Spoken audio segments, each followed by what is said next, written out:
Les mesures importantes qui ont été prises pour faire face aux événements qui se sont déroulés dans le stade du 28 septembre, 28 septembre 2009, était d'abord la mise sur pied d'une commission provisoire des réflexions sur la réconciliation nationale. Cette commission avait le mandat consultatif, c'est-à-dire de recueillir le plus d'avis et d'opinions des Guinéens sur quelle façon ils voulaient qu'on puisse traiter et les événements du 28 septembre, mais d'autres événements négatifs qui ont endeuillé la Guinée depuis sa décolonisation. Après, bien entendu, la mise sur pied de ces comités de réflexion, il y a eu une forte poussée de la communauté internationale pour que les crimes du stade du 28 septembre ne restent pas impunis. Et de ce côté-là, les juges naturels de ces crimes, c'était les juges guinéens. Et c'est les juges guinéens, notamment au sein du tribunal de première instance des Dixines, qui ont ouvert des enquêtes, qui ont ouvert une instruction préliminaire, une instruction qui a abouti à confectionner un dossier semble-t-il solide, parce que c'est un dossier qui comporte également des personnes qui sont mises en inculpation. Et l'enquête a duré de 2010 à 2017. Mais on peut dire déjà qu'à partir de 2017, l'enquête préliminaire étant terminée, les juges d'instruction ayant bouclé leurs enquêtes et ont rendu un document au procureur de la République du tribunal de première instance des Dixines. Et à ces moments-là, depuis 2017, l'affaire était déjà prête pour être jugée, pour qu'on puisse passer au jugement. Surtout qu'il y avait des détenus, des personnes inculpées qui étaient en détention et pour lesquelles la détention provisoire était en train de devenir de plus en plus irrégulière parce que les délais avaient complètement été dépassés. À côté de cela, il faudrait mentionner, bien entendu, que la Guinée a procédé à pouvoir mettre sur pied un processus de réforme du secteur de la sécurité. Ça fait partie du lot de mécanismes qu'on appelle réformes institutionnelles qui sont importantes, mais pour le cas de la Guinée où le capital de confiance entre les forces de défense et de sécurité et la population avait été complètement s'était envolé, il fallait faire quelque chose de fort pour pouvoir permettre qu'il y ait une confiance restaurée entre les hommes en uniforme et la population, s'assurer qu'il puisse y avoir un contrôle démocratique des forces de défense et de sécurité, mais s'assurer aussi qu'il y a un cadre juridique pour le fonctionnement de ces forces de défense et de sécurité. Et bien entendu, comme je l'ai mentionné, l'organisation du procès pour les crimes qui ont été commis au stade du 28 septembre, c'était un élément fort, un élément important qui devait permettre à ce que pareil acte ne puisse pas se répéter. Mais vu l'étendue de ce procès, vu l'importance que ce procès devait avoir, le gouvernement de Guinée a décidé de mettre sur pied un comité de pilotage. Un comité de pilotage pour l'organisation du procès des événements du 28 septembre. Ce comité-là a réuni les ministères de la Justice, les techniciens du ministère de la Justice, les représentants du corps constitué, l'armée, la gendarmerie, etc. et aussi la société civile guinéenne, mais aussi les membres de la communauté internationale. Et le mandat était de réfléchir sur quelle est la meilleure articulation, quel est le meilleur procès finalement qu'on pouvait offrir au peuple guinéen. Mais le procès devait se passer dans un contexte national et le contexte national a vu un enchevêtrement entre l'organisation du procès avec d'autres besoins importants comme la continuité du processus électoral. Et donc, lorsque le procès il y a une date qui a été annoncée pour, tenir le procès, c'était la date de juin 2020 annoncée par le ministre de la Justice de la Guinée. Et c'était un espoir, c'était un moment fort, En attendant, la Guinée a aussi prévu d'organiser des élections présidentielles en octobre 2020. Et ces élections-là ont eu lieu le 18 octobre 2020. Il est bien entendu à penser que lorsque le processus électoral était en train de se préparer, était en train de prendre forme, le processus judiciaire semblait s'être arrêté, semblait faire marche arrière, au point que toute l'année 2020 s'est terminée, il n'y a pas eu de procès, mais il y a eu des élections.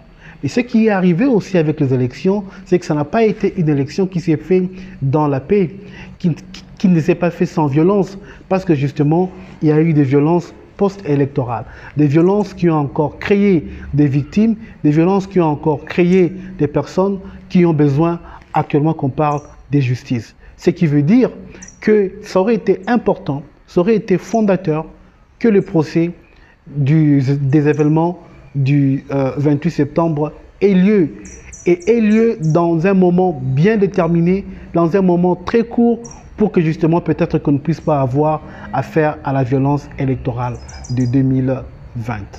Et ce qui est clair, c'est que le procès, lui, n'a pas eu lieu. Le procès n'a pas eu lieu. Et que le fait que le procès n'ait pas lieu soulève pas mal de défis importants. Je vais en mentionner 3. Le premier défi, c'est par rapport à qu'est-ce qu'on fait des victimes. Qu'est-ce qu'on fait de ces victimes-là qui chaque fois attendent qu'il se passe quelque chose d'important un 28 septembre. Et 10 ans après, il ne se passe rien. Une date a été, annoncée dès juin 2020 et il ne s'est rien passé aussi. C'est-à-dire que les victimes sont en train de vivre une souffrance et une déception atroce vis-à-vis de l'État qui jusque-là n'arrive pas à organiser quelque chose pour les soulager, pour finir leur deuil. Parce qu'il y en a qui ont besoin de ce procès-là pour passer à une autre étape. Un autre défi important, je crois qu'il ne faut pas l'oublier, c'est tous les défis qu'il y a trait aux droits des personnes qui sont inculpées. Certains depuis déjà 10 ans dans le procès, dans le dossier du 28 septembre. Les délais de la détention préventive a été dépassé depuis longtemps. Ils sont toujours en prison. Et ça, c'est un problème important pour tout ce qui a trait à l'état des droits. Mais un autre défi aussi important lié à l'organisation du procès des événements du 28 septembre, c'est qu'il y a des personnes qui sont inculpées dans le dossier du 28 septembre qui continuent encore à occuper des fonctions officielles. C'est un fait qui, qu'on le dise, qu'on le veuille ou pas, va avoir un impact important sur la santé mentale, la santé psychologique des personnes qui vont aller témoigner dans ces procès.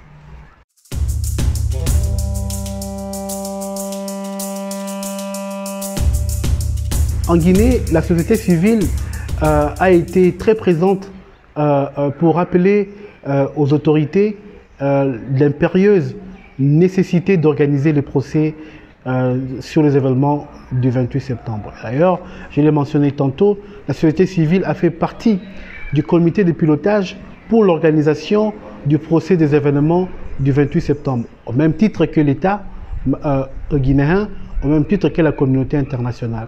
Et la présence de la société civile a été un moteur pour que les questions de cette organisation puissent s'intéresser, puissent prendre en considération les enjeux des victimes. Alors les victimes elles-mêmes, bien entendu, les victimes guinéennes se sont organisées en différents groupes, se sont organisées en différentes associations, se sont organisées en différentes dynamiques pour bien entendu rechercher que justice soit faite pour le procès du 28 septembre. Chaque année, au 28 septembre, la société civile et les victimes ont organisé une conférence de presse, une certaine activité en leur sein, et ça c'était très important pour pouvoir maintenir vivantes ces besoins de justice pour les victimes du 28 septembre 2009.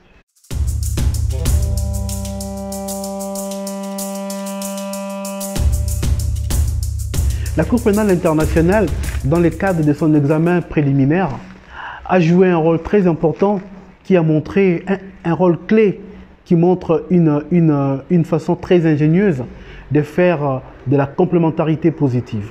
Dans quel sens? c'est qu'en reconnaissant sa compétence sur les événements du 28 septembre 2009, la Cour pénale internationale a laissé l'initiative de poursuite en premier lieu aux juridictions nationales de la Guinée. Mais en laissant cette compétence aux juridictions guinéennes, la Cour pénale internationale n'a pas croisé les bras. La Cour pénale a organisé chaque année des visites, chaque année, pour venir voir quel était l'état d'avancement des préparatifs du procès. Et cela a joué un rôle très important. Cela a joué un rôle, présent, de pression sur les autorités guinéennes, en sachant que si elles n'organisaient pas les procès sur les événements du 28 septembre, la Cour pénale internationale serait là pour le faire. Mais en attendant, la Cour pénale internationale a organisé, pas seulement la visite, des formations avec les magistrats guinéens qui a contribué à renforcer leur capacité. Mais je crois en fait la clé de voûte de la complémentarité positive que la Cour pénale internationale a jouée en Guinée, c'était d'assurer une pression permanente pour dire que si vous ne faites pas le procès, nous le ferons. Et cela a été pédagogique et cela a été aussi thérapeutique. Maintenant, il faudrait que la Cour pénale internationale puisse continuer à jouer ces rôles-là pour que la Guinée puisse organiser le procès des événements du 28 septembre. Et à défaut de le faire, la Cour pénale internationale pourrait prendre le dossier et poursuivre.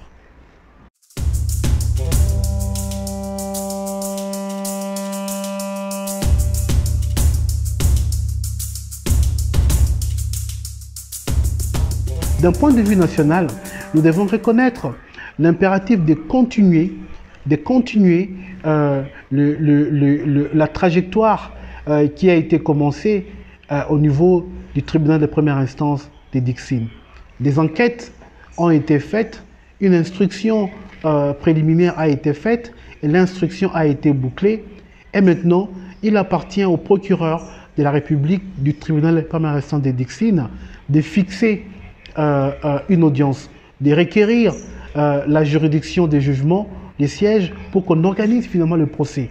Un procès public, un procès qui va être pédagogique en Guinée pour les événements du 28 septembre. Ça, c'est très important. À côté, bien entendu, il faudrait qu'on continue beaucoup d'actions pour s'assurer que les victimes sont prises en charge. Les victimes du 28 septembre, des événements du 28 septembre 2009, ont commencé peut-être à partir, à mourir. Il faudrait qu'on s'assure qu'ils puissent voir la justice, qu'ils puissent voir la justice de leur vivant. D'un point de vue régional, bien entendu, il y a pas mal de pressions politiques qui peuvent continuer à être faites pour que ces procès-là puissent s'organiser et pour qu'on puisse répondre de manière diversifiée, de manière riche, de manière holistique aux souffrances des victimes. Mais en ce qui concerne la tenue du procès, et bien entendu, la Guinée peut se retrouver devant la Cour de la CEDEAO et la Cour de la CEDEAO devrait prendre peut-être une décision importante pour pouvoir amener la Guinée à pouvoir faire fonctionner le processus de justice judiciaire au pays. D'un point de vue international, le travail de complémentarité positive clé de la Cour pénale internationale doit être continué. Chaque année, le procureur devrait continuer à organiser ses visites.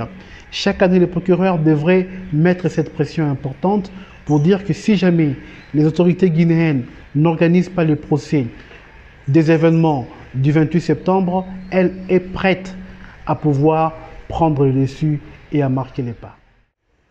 Mais finalement, 10 ans après que les victimes des événements du stade du 28 septembre en Guinée sont en train d'attendre de voir la justice pénale internationale prendre son cours et répondre à leurs souffrances, quelles sont les leçons qu'on peut apprendre? Quelles sont les leçons qu'on peut attendre pour la justice pénale internationale, non seulement en Guinée, mais dans la région de l'Afrique de l'Ouest tout entière? Je crois que la première leçon qu'on devrait apprendre, ce sera celle du risque de la perte de confiance de la population, la perte de confiance des victimes dans les institutions de leur pays.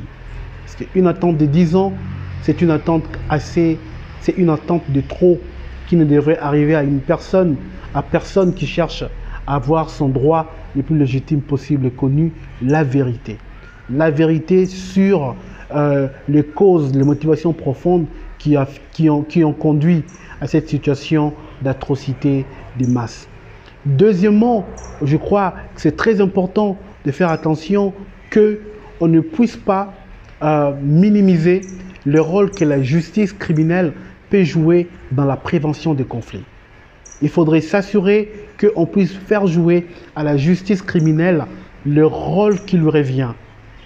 Son pesant d'or dans des processus d'instabilité démocratique, instabilité politique et même d'autres conflits, comment je vais dire, où il y a, des acteurs non conventionnels qui évoluent dans la sous-région. La justice pénale internationale a la possibilité de pouvoir envoyer un exemple pour que ceux qui commettront des crimes de masse en Guinée ou ailleurs seront un jour punis et feront face un jour au juge et auront une punition qui fera que d'autres ne pourront pas refaire la même chose.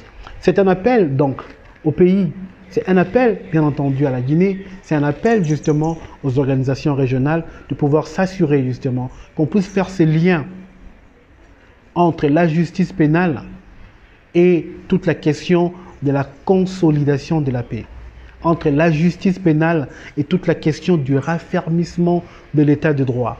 Parce que sans paix, sans état de droit, on est très loin d'atteindre le développement dont on a besoin pour l'éclosion et pour le bonheur des peuples que nous servons en Afrique de l'Ouest ou ailleurs.